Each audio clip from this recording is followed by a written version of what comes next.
ഞാൻ എൻ്റെ വൈഫിനെ ഹെൽപ്പ് ചെയ്യാറുണ്ടെന്ന് പറയുന്ന, എനിക്ക് മനസ്സിലാവുന്നില്ല ഇവളുടെ മോന്ത എന്താ വീർത്തിരിക്കുന്നത് എന്ന് പറയുന്ന, ഒരു 2 ദോശ ഉണ്ടാക്കുന്നതിനാണോ ഇത്ര അലമ്പുണ്ടാക്കുന്നത് എന്ന് പറയുന്ന ഒരു യാത്രയ്ക്ക് ഇറങ്ങുമ്പോൾ ഇവൾ എന്താ ഈ മോന്ത വീർപ്പിച്ച് കെട്ടിയിരിക്കുന്നത്, ഇത് കാണുമ്പോൾ തന്നെ നമുക്ക് യാത്ര പോകാനുള്ള മൂഡ് പോയി എന്ന് പറയുന്ന, അങ്ങനെ ഒത്തിരി കാര്യങ്ങൾ പറയുന്ന ജെന്റിൽമെൻസിന് വേണ്ടിയിട്ടാണ് ഇന്നത്തെ വീഡിയോ.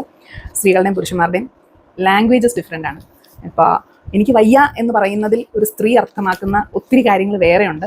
അത് കുറച്ച് ലളിതമായിട്ട് പറഞ്ഞു തരാനാണ് ഞാൻ ഈ വീഡിയോയിലൂടെ ശ്രമിക്കുന്നത്. പ്രത്യേകിച്ച് കാര്യമൊന്നുമില്ല, എങ്കിലും ഒരു തെറ്റിദ്ധാരണ ഒഴിവാക്കാൻ വേണ്ടിയിട്ടാണ്, അല്ലെങ്കിൽ എന്തുകൊണ്ടാണ് ഈ മോന്ത വീർത്ത് വരുന്നത് എന്ന് മനസ്സിലാക്കാനുള്ളൊരു ചെറിയ ശ്രമമാണ്.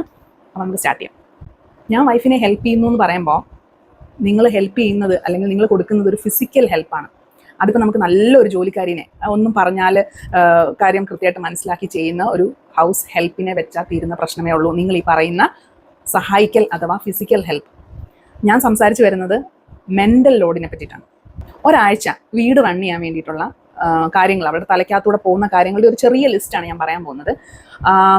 പാചകം ചെയ്യാനുള്ള വെജിറ്റബിൾസ്, മുട്ട, ചിക്കൻ, ഫിഷ്, പിന്നെ പലചരക്ക് സാധനങ്ങൾ, ഇനി കുക്കിംഗ് ഗ്യാസ് തീർന്നു പോയോ, അല്ലെങ്കിൽ എവിടെയെങ്കിലും പൈപ്പ് ലീക്ക് ഉണ്ടോ, അത് ശരിയാക്കണമെങ്കിൽ തന്നെ നിങ്ങളുടെ പുറകെ അതൊന്ന് ഹെൽപ്പ് ചെയ്യുമോ എന്ന് പറഞ്ഞ് നിങ്ങളെ ഓർമ്മിപ്പിക്കുന്ന, അല്ലെങ്കിൽ പ്ലംബറെ വിളിക്കാൻ ഓർമ്മിപ്പിക്കുന്ന തുടങ്ങിയിട്ട് ഡെയിലി റെഗുലർ ആയിട്ടുള്ള ക്ലീനിങ്, കുക്കിംഗ്, ഇപ്പം ബാത്റൂം ക്ലീൻ ചെയ്യണം, വീട് ക്ലീൻ ചെയ്യണം, ലോണ്ട്രി ഉണ്ട്. ലോണ്ട്രി എന്ന് പറയുമ്പോൾ വാഷിംഗ് മെഷീൻ ഉണ്ടാവാം, പക്ഷേ അവിടെ കൊണ്ടിടുക, കൃത്യമായിട്ട് ഇട്ട് അത് ഉണക്കി വിരിച്ച് തേച്ച് റെഡിയാക്കി വെക്കുക എന്ന് പറയുന്നൊരു പ്രോസസ്സ്. അതിൽ തന്നെ കുട്ടികളുടെ യൂണിഫോമും മറ്റു കാര്യങ്ങളൊക്കെ, തീരെ ചെറിയ പിള്ളേരാണെങ്കിൽ കുട്ടികളുടെ യൂണിഫോമും മറ്റു കാര്യങ്ങളൊക്കെ കറക്റ്റ് ഓർത്ത്, അവരുടെ നാളെ PT യൂണിഫോം ആണെങ്കിൽ അത്, അല്ലെങ്കിൽ വൈറ്റ് യൂണിഫോം ആണെങ്കിൽ അത് കൃത്യമായിട്ട് ഓർത്ത്, അവരുടെ ഷൂസ് ഇനി അത് ക്ലീൻ ചെയ്യാനുണ്ടെങ്കിൽ അത് ചെയ്യേണ്ടത്, ബാഗ് ക്ലീൻ ചെയ്യാനുണ്ടെങ്കിൽ, ഇനി അവരുടെ വാട്ടർ ബോട്ടിൽ പൊട്ടിപ്പോയെങ്കിൽ, ഇങ്ങനെയുള്ള ഒത്തിരി കാര്യങ്ങൾ. ഇനി സ്കൂളിലേക്ക് വരുവാണെങ്കിൽ അവരുടെ ഹോംവർക്ക്, അവരുടെ എക്സാം, അല്ല അതിൻ്റെ ടൈമിങ്, PTA മീറ്റിങ്ങിൻ്റെ ടൈമിങ്, അതിന് പോകണം, ടീച്ചർ എക്സ്ട്രാ എന്തെങ്കിലും പറഞ്ഞിട്ടുണ്ടെങ്കിൽ അതിനെ ഒന്ന് ഗവനിക്കണം, ട്യൂഷൻസ് ഉണ്ടെങ്കിൽ അത്, എക്സ്ട്രാ കരിക്കുലർ ആക്ടിവിറ്റീസ് ഉണ്ടെങ്കിൽ അത്, ഇതിനൊക്കെ കൊണ്ടുവിടുക, വിളിച്ചുകൊണ്ട് വരിക. ഇനി നേരിട്ട് കൊണ്ടുവിടുകയും വിളിച്ചുകൊണ്ട് വരികയും ചെയ്യുന്നില്ലെങ്കിൽ അതിന് ഏർപ്പാടാക്കിയ ആൾക്കാർ അത് കൃത്യമായിട്ട് കാര്യങ്ങൾ ചെയ്യുന്നുണ്ടോ, അവർക്കുള്ള ഫീസും കാര്യങ്ങളും കൃത്യമായിട്ട് കൊടുക്കുക. മേ ബി നിങ്ങളായിരിക്കും കൊടുക്കുന്നത്, പക്ഷേ അത് കൊടുക്കാൻ ഓർമ്മിപ്പിക്കുന്നത് തുടങ്ങിയിട്ട് ഒത്തിരി കാര്യങ്ങൾ ഇവരുടെ തലക്കൂടെ പോകുന്നുണ്ട്. ഇതിനേക്കാൾ ഏറ്റവും വലിയ തലവേദന പിടിച്ചൊരു കാര്യം എന്താണെന്ന് വെച്ചാൽ what to cook for dinner, breakfast and lunch എന്ന് പറയുന്നതാണ്. ഓരോരുത്തരുടെ ഇഷ്ടം അനുസരിച്ച് ഓരോരുത്തർക്ക് എന്താ വേണ്ട, ചിലർക്ക് സാമ്പാർ വേണം, ചിലർക്ക് ചമ്മന്തി വേണം, ചിലർക്ക് ദോശ കഴിക്കില്ല, ചിലർക്ക് കോൺഫ്ലേക്സ് മതി. അപ്പോൾ അത് തീരുന്ന മുറയ്ക്ക് അത് കൃത്യമായിട്ട് റീഫിൽ ചെയ്യുന്നതാവട്ടെ, അതിൻ്റെ കാര്യങ്ങൾ ശ്രദ്ധിക്കുന്നതാവട്ടെ.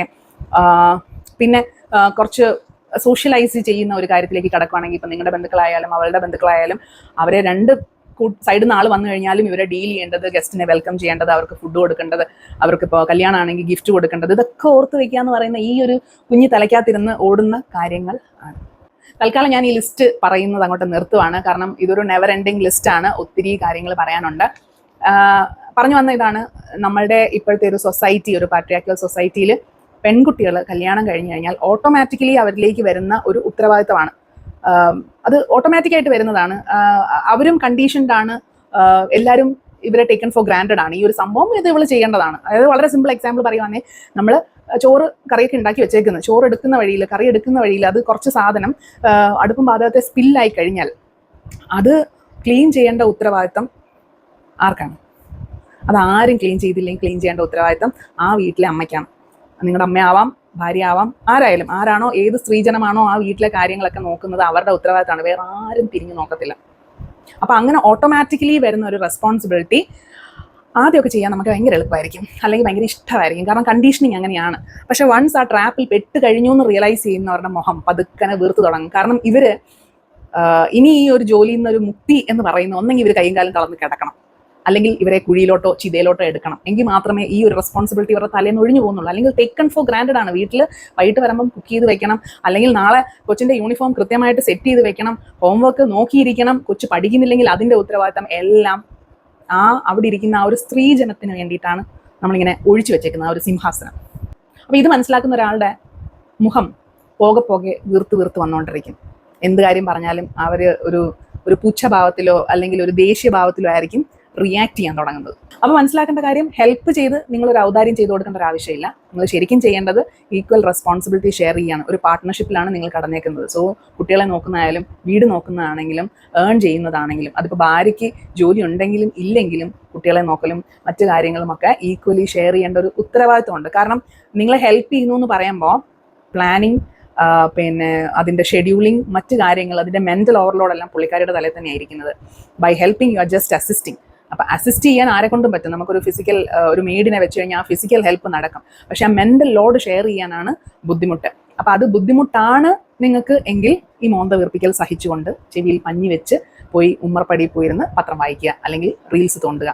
അല്ലാണ്ട് നമുക്ക് വേറെ ഒരു വഴിയില്ല. അപ്പോൾ നിങ്ങൾക്ക് കാര്യം മനസ്സിലായെന്ന് കരുതുന്നു. ഷെയർ ചെയ്യുക ആണ് ഇതിനകത്തെ കാതലായ കാര്യം. ഹെൽപ്പ് ചെയ്യുന്നു എന്ന് പറഞ്ഞ് ഇനിയും നിങ്ങൾ ഒരു അസിസ്റ്റൻറ്റിൻ്റെ കോട്ട് എടുത്ത് അണിയരുത്. അപ്പോൾ ഇത്രയേ ഉള്ളൂ ഇന്നത്തെ ബ്ലാബ്ല.